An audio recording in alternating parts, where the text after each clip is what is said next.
Good morning, good afternoon, and good evening, friends. Let's talk about Azure certifications available today as we speak, that is November 2020.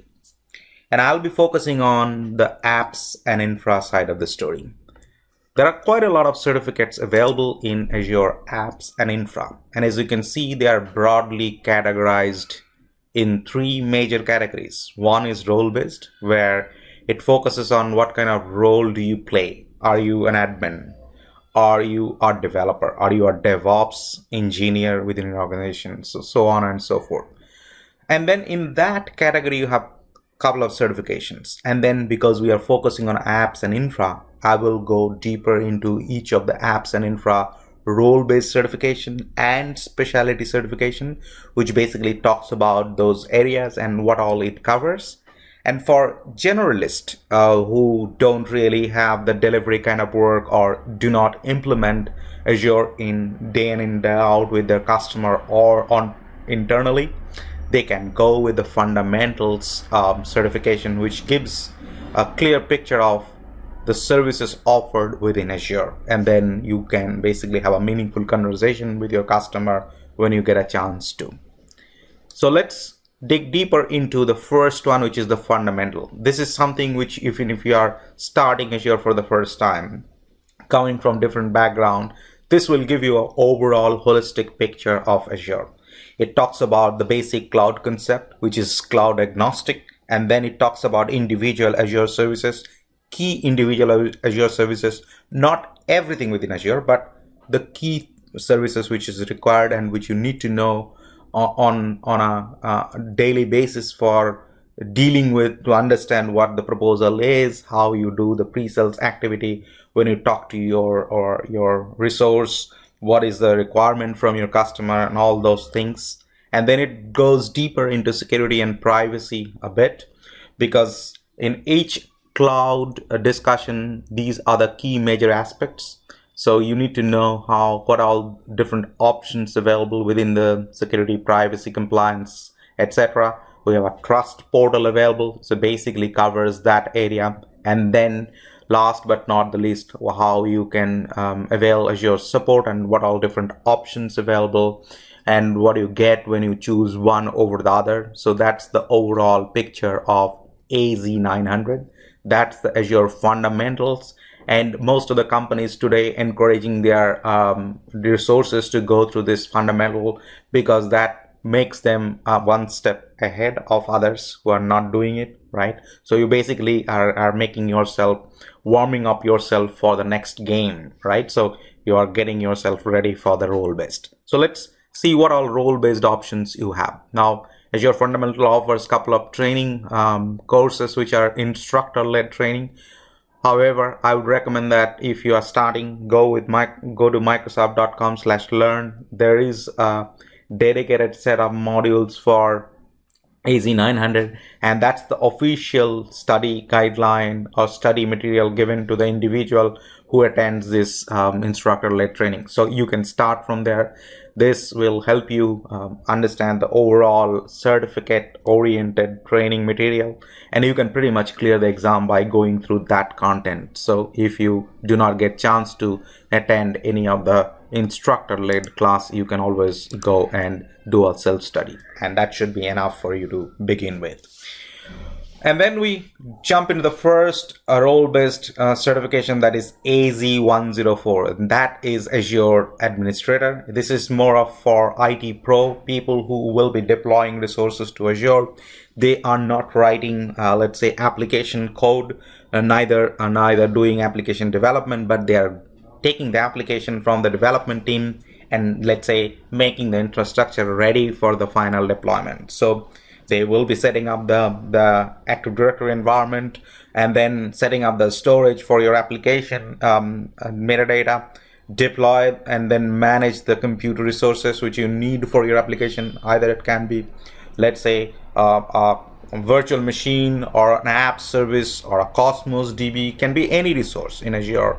How do you configure the network, right, to make things secure? Because most of the services today, even if they are platform as a service, can be behind the private network, a virtual network, we call it in Azure. So how do you configure that? How do you monitor the overall solution and then make something out of it? So that's the kind of goal we would like to achieve by clearing this exam.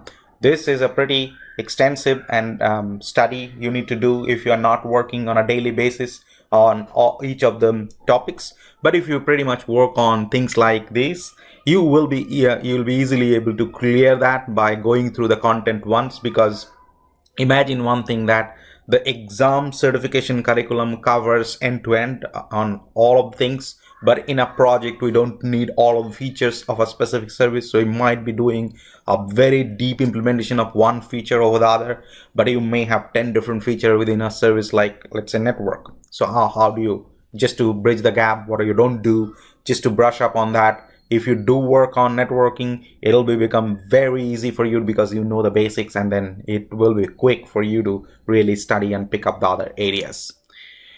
We again have instructor-led classroom, so I'm not going and talking about that because this is something you need to sign up. There are options available through partners. You can do a sign up and then go and into a training institute and then take those trainings.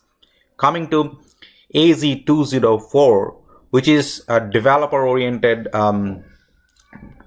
course which focuses on, let's say, platform as a service as component mainly, but it hovers around how do you develop for Azure storage, like how do you use the SDK to build something for storage, how do you use the compute to deploy your application, because this is a developer oriented, so it focuses on application side of the story. You see that it doesn't really cover the network in detail, because that's a purely infrastructure topic. You don't need to write code against network, but you can implement the security in your application. So what all default options do you get in Azure to implement security for your application? How do you connect and consume Azure services, third-party services, right? So let's say when you call an API, how do you call them? How do you make them secure? How do you do a cross domain calling? And how do you monitoring is the key aspect to it. We also have a dedicated security certification, that is AZ500. That focuses purely on the overall platform security aspect, right? So in Azure, so what all different services you are using for your project or application, how do you differentiate things like identity and access for your application versus what all security operations do you have? How do you make sure that your end user data is safe and secure, right? What are the platform protection capability you need to enable, which is not by default done from the Azure platform perspective for you, for your application? Or all those things are covered in AZ500. This is also a deep technology implementation specific activity, which means that you need to do a hands-on practice along with studying the course if you're not doing it in a day in and day out kind of scenario. And then we have a DevOps engineer expert. So Azure DevOps basically covers the Azure DevOps technology, which contains a lot of features and functionality. So Azure DevOps is a tool available through Azure also separately. So you can use that for creating your backlog, creating the source code repository, creating the build pipeline, creating the release pipeline, and then creating the test and all those things, right? How do you build a CI/CD activity, right? What all different strategies do you need to bring in the third-party component like Jenkins, Maven, etc., all those tasks. So how do you do those, create those DevOps experience for your infrastructure or application deployment kind of thing? This talks about that. And then to gain the expert certification, you need to clear either 104, that is Azure administrator exam, or 204 along with this AZ400 to get the expert badge. Otherwise, you can also individually get into this certification. You will not get the expert badge, but you will clear this certification, which will tell you that, hey, you have cleared AZ400 certificate, right? So that's the only difference over here. The badge requires you to clear at least one of the two other certificates, that is AZ104 and AZ204.